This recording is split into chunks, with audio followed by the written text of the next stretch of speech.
Dungeons and Dragons is more popular now than at any time in its 50-year history. And this is also true for young players, for kids.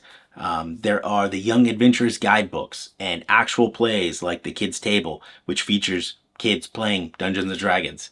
And at least here in the Netherlands, many of the libraries and schools have started D&D clubs. And all of this is wonderful news if you care about the hobby, even if you just care about kids in general.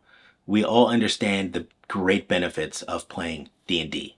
But I still think there are some big misconceptions when it comes to kids playing D&D. And today I'd like to talk about the biggest 3 misconceptions when it comes to kids and Dungeons and Dragons. The first big misconception, in my opinion, is that kids need simplified rules to play.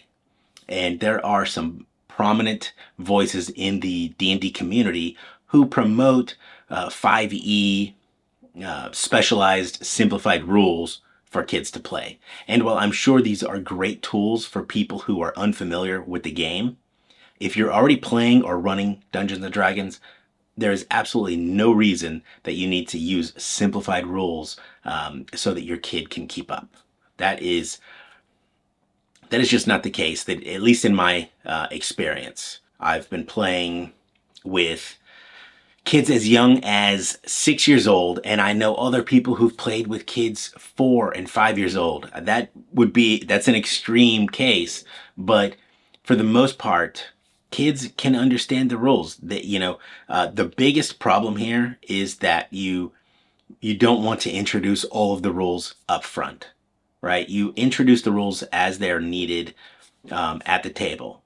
And this is no different than how you would introduce rules to an adult, though, right? If you hand to anyone a 300 or 400 page rule book, their eyes are going to go crossed.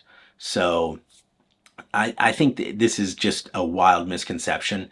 And a lot of people, honestly, I find condescending, because I've heard people say things like, a child doesn't understand what charisma is, or they can't understand the difference between wisdom and intelligence. Well, yeah, explain it to them. I mean, if they don't understand it, you can explain it. They're not stupid. They're just children. This myth is busted. Okay, let's get past this one. Run the rules as they are, as you would any other table. Introduce them slowly, as needed, and kids will be able to keep up just fine. Another big misconception is that kids lack the attention span to be able to play the game. And while it is true they're not going to be playing 3 or 4 hour sessions, they absolutely can play for an hour or two, long enough to enjoy the game.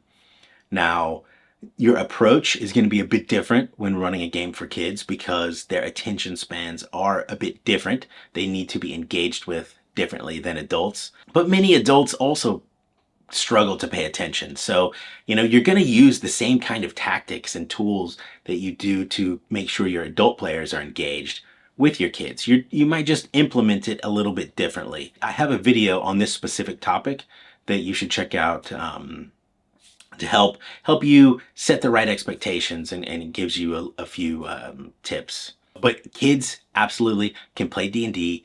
Their attention spans can last for an hour, 2 hours. This myth is also busted. Another big misconception is that kids need to be protected from failure. And this is one that I really do understand. We love the hobby and we want to share it with our kids.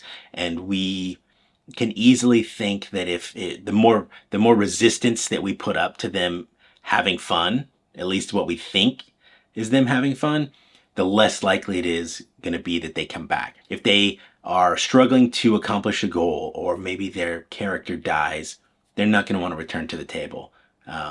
But in Dungeons and Dragons, failure often leads to much more fun. So when you limit their ability to fail, you're also limiting their ability to have fun. But beyond this, this is a great opportunity for them to learn resilience, right? And I think kids are already much more resilient than they're given credit for.